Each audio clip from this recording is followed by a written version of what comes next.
आपले सन्माननीय खासदार हे आपल्याला मार्गदर्शन करतात. अरे कोण आला रे, कोण आला? अरे कोण आला रे, कोण आला?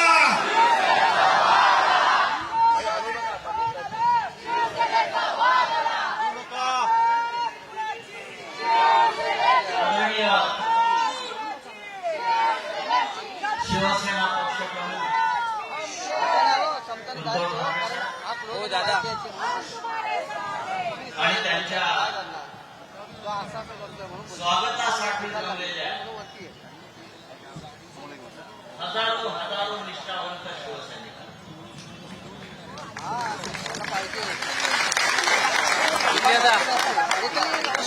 सरदारांनी शेण खाल्ल्यावर आहे ना वरती.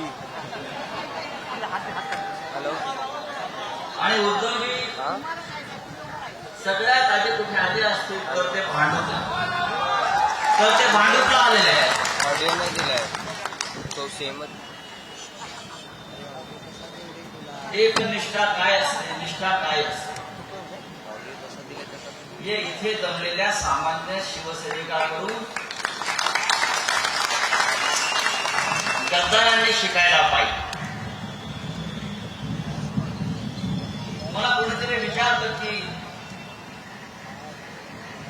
तुम्ही लोकांना निवडून देता, आमदार करता, खासदार करता, नगरसेवक करता आणि लोक बेईमानी करतात.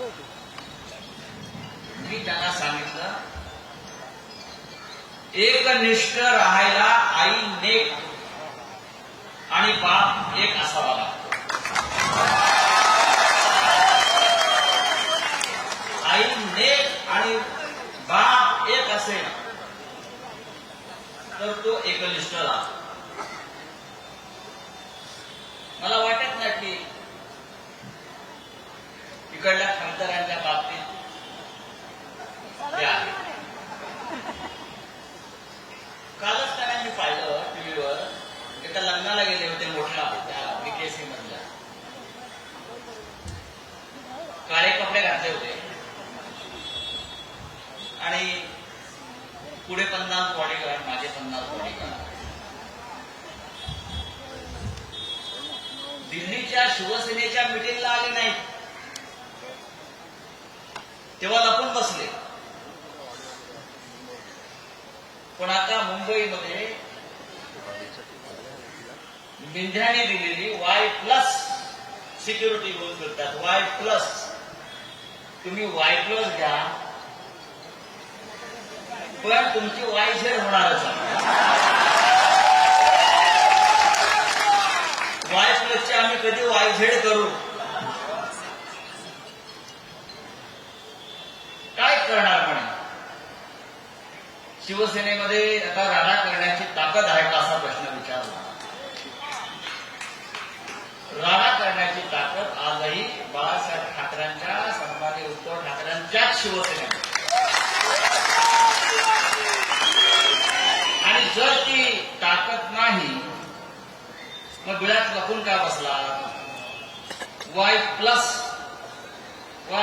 घेऊन का फिरतात? मी काही दिवसापूर्वी कोल्हापूरला होतो. कोल्हापूरमध्ये एक वाक्प्रचार आहे अशा लोकांसाठी एक वाक्प्रचार आहे. दिसेल तिथे आणि आसेलतेनं म्हणा. दिसेल तिथे आणि आसेलतेनं हातात जे हत्यार आहे, चिखल आहे, दगड आहे, अंडी आहेत, काठी आहे, म्हणा. दिसेल तिथे म्हणा. मराठी माणसाची बेमानी आहे. शिवसैनिकांनी रक्ताचं पाणी केलं, कष्ट केलं. तुम्हाला गटारातून उचलून दिल्लीला नेलं, नाहीतर तुम्ही कोण होता? हिंदुत्व सम्राट शिवसेना प्रमुख बाळासाहेब ठाकरे यांचं पुण्य या महाराष्ट्राला लाभलेलं आहे आणि त्या पुण्यामुळं तुम्ही खासदार झालेला आहात. हे समोर शेकडो शिवसैनिक आहेत, ते आमदार, खासदार, मंत्री, नगरसेवक नाही झाले. त्यांनी तुमच्यासाठी रक्त आटवलं, घाम गाळला, खिशाला तुम्ही मशालीच्या चिन्हावर निवडून आलेला, लक्षात घ्या. मशाल म्हणजे ती जी मतं आहेत मशालीची, ती उद्धव ठाकरे यांना पडलेली आहे, तुम्हाला नाही पडली. ही मतं उद्धव ठाकरे साहेबांना पडलेली आहे. ही मतं ओरिजिनल शिवसेनेला पडलेली आहे. आणि ही मतं भारतीय जनता पक्ष आणि शिंदेच्या विरोधामध्ये पडलेली आहे. तुम्ही त्या लाखो मतदारांचा अपमान केलाय, बेमानी केलेली आहे. तुम्हाला तुमचं आमचं पटत नाही, ठीक आहे, राजीनामा द्या.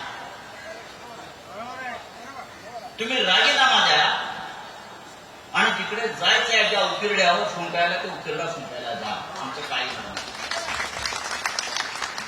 किंमत असेल तर या मतदारसंघातून परत उभे राहून दाखवा. हिंमत असेल तर 100 मिंध्याने घेऊन या आणि जिंकून दाखवा. हा निष्ठावंत शिवसैनिक तुम्हाला आवाज केल्याचं राहणार. अरे काय कमी नाही केलं तुम्हाला, काय कमी नाही.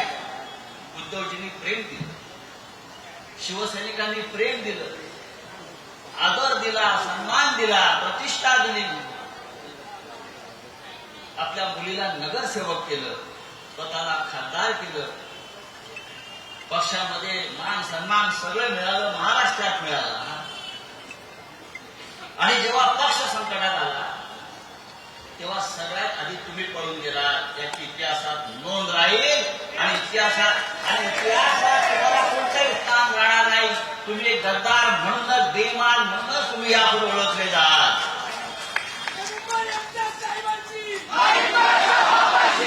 तेव्हा मी इतकंच सांगतो, आज उद्धवजी परत एकदा आपल्या समोर आलेले आहेत. मी उद्धवजीला सांगेन, उद्धव साहेब तुम्ही माफी मागितली मतदारांची, आपली चूक नाहीये. तुम्ही फार मोठ्या मनानं, फार मोठ्या दिलदारीनं लोकांना आमदार केलं, खासदार केलं. त्यांच्या डीएनए मध्ये गडबड आहे, त्यांच्या डीएनए मध्ये गडबड आहे. आणि ती डीएनए मध्ये गडबड असल्यामुळेच ते गंगेतून गटारात गेले. पण ही शिवसेना, हा शिवसैनिक ईशान्य मुंबईचा, फक्त भांडूप, विक्रोळी, कांजूर नाही, मुरुड नाही, अख्खा ईशान्य मुंबईच्या शिवसैनिकांमध्ये आणि मतदारांमध्ये संताप, प्रचंड संताप आहे, रोष आहे. आणि लक्षात घ्या, तुम्ही जे काय ऑपरेशन टायगर केलेलं असं म्हणताय, म्हणजे आम्ही टायगर आहोत. तुम्ही लांडग्यांच्या काळात गेलेला आहात. आणि मी सांगितलं, आता आमचं सुद्धा ऑपरेशन तुडवा सुरू झालेलं आहे. वाय प्लस किती घ्यायचं तेवढी घ्या तुम्ही. आणि वाय प्लसच्या त्या गाड्यामध्ये त्या असं करत चाल, असं काही फरक पडत नाही. जेव्हा दिसाल, जेव्हा संधी मिळेल तेव्हा तुम्हाला कळेल शिवसेनेचा राणा काय असतो. या भांडूपमध्येच गाडा आणि या गद्दारीचा सूड घ्या. तो सूड घेतल्याशिवाय मी राहणार नाही, इतकं सांगतो. आणि उद्धवजी, इथला पुढला खासदार हा शिवसेनेचा असतो. मशालीचा मशाल न विझणारी मशाल आहे. मराठी माणसाशी ज्यांनी गद्दारी केली, ज्याने महाराष्ट्राशी बेमानी केली, ज्याने हिंदुत्व सम्राट शिवसेना प्रमुख बाळासाहेब ठाकरेंच्या प्रतिष्ठा केली, तो आयुष्यात कधीही सुखानं जगू शकणार नाही, इतकं सांगतो. आणि दूर आपली रजा घेतो. जय हिंद, जय